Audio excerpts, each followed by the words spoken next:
नमस्कार आप सभी दोस्तों को मेरा क्रांतिकारी जोहार। आप देखना शुरू कर दिए हैं मेरा YouTube चैनल पॉलिटिकल गुरु नौशाद को।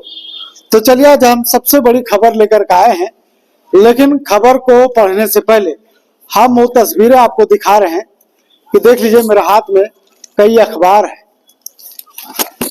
आप देख सकते हैं तमाम अखबार मेरे हाथ में है और इस वक्त हम इस अखबार को इसलिए लेकर के बैठे हैं कि आपको जो खबरें हम बताने जा रहे हैं ये इसी अखबार में छपा है। तो तमाम अखबार है मेरे बीच में, आप देख सकते हैं तमाम अखबार है और ये तमाम अखबारों में एक खबर छपी है। और खबर यह है कि 2024 के चुनाव में आंदोलन से नेता बने और नेता से फिर विधायक बने जयराम महतो की खबर है। और आज हम जयराम महतो पर ही ऑपरेशन करने वाले हैं।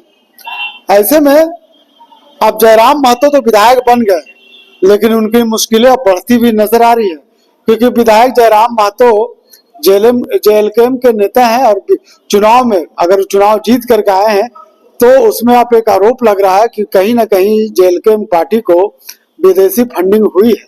तो तमाम ऐसे तस्वीरें हैं और तमाम ऐसे बातें हैं जो हम आपको अपने चैनल के माध्यम से आपके बीच में हम साझा करने आए हैं।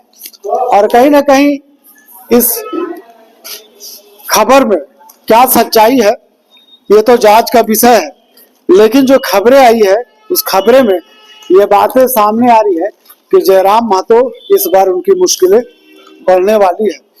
क्योंकि मैं आपको बता दूं पहले कि झारखंड हुए विधानसभा चुनाव में जेएलकेएम के प्रमुख रहे जयराम महतो, चुनाव में उनके ऊपर विदेशी फंडिंग के जरिए धन जुटाने का आरोप लगा है। इस मामले में चुनाव आयोग से शिकायत की गई थी, जिसके बाद आयोग ने बोकारो डीसी को पत्र लिखकर आवश्यक कार्रवाई करने को कहा है।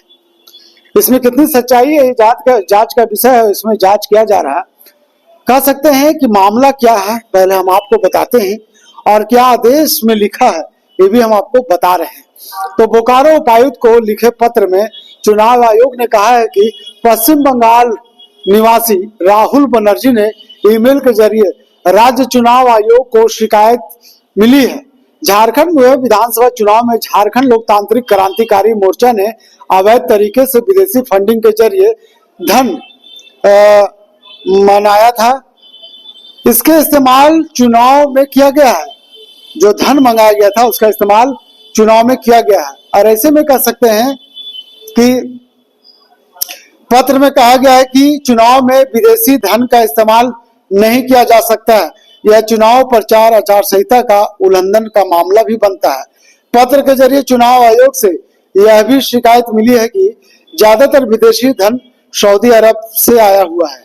इस संबंध में ईमेल में QR कोड और भेजी गई राशि का डिटेल भी दिया गया है।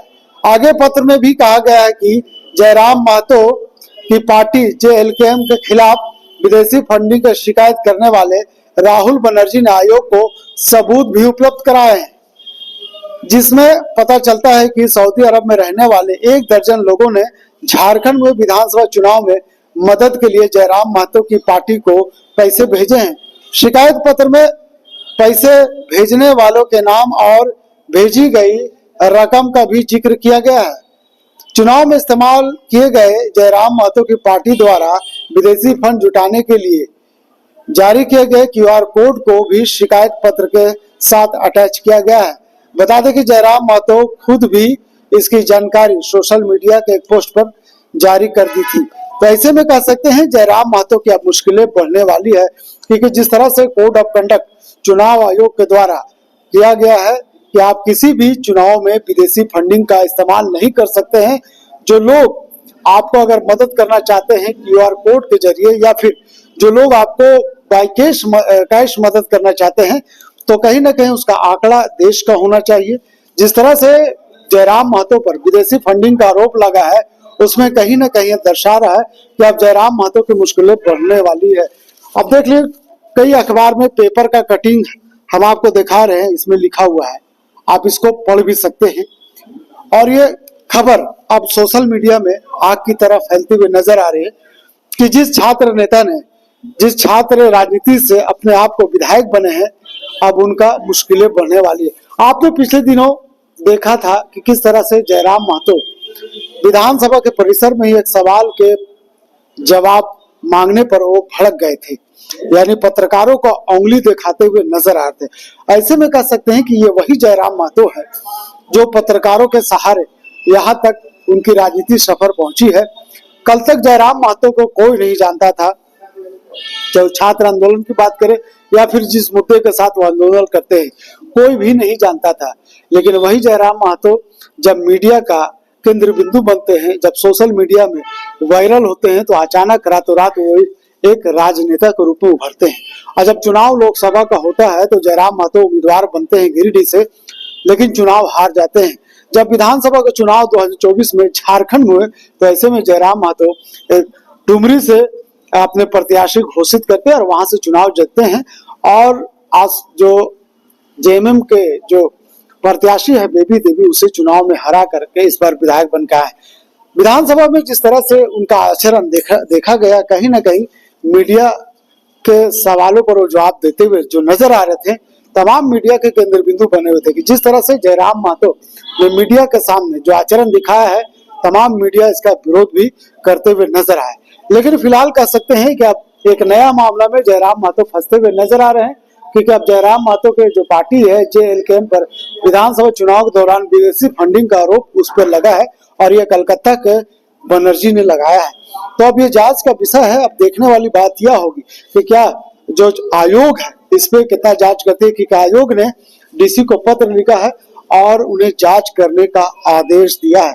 अब जिस तरह से बातें छन रही है, जांच का जो आधार अब धीरे धीरे बढ़ने लगा है। डीसी ने अब सारी जांच प्रक्रिया में लग गए हैं बोकारो के डीसी। बस इंतजार किया जा रहा है कि जब जांच का जो पूरी हो जाएगी तो क्या कुछ निकल करके बाहर आएगा, उसके बाद भी हमने आपको बताने का काम कर रहे।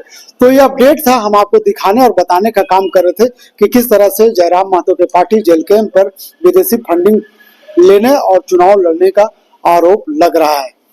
तो महत्वपूर्ण खबर है और ये झारखंड से जुड़ा हुआ खबर है, क्योंकि हमने आपको हमेशा अपडेट रखने का काम किया है और मेरी नजर में हर एक चीज खबरें।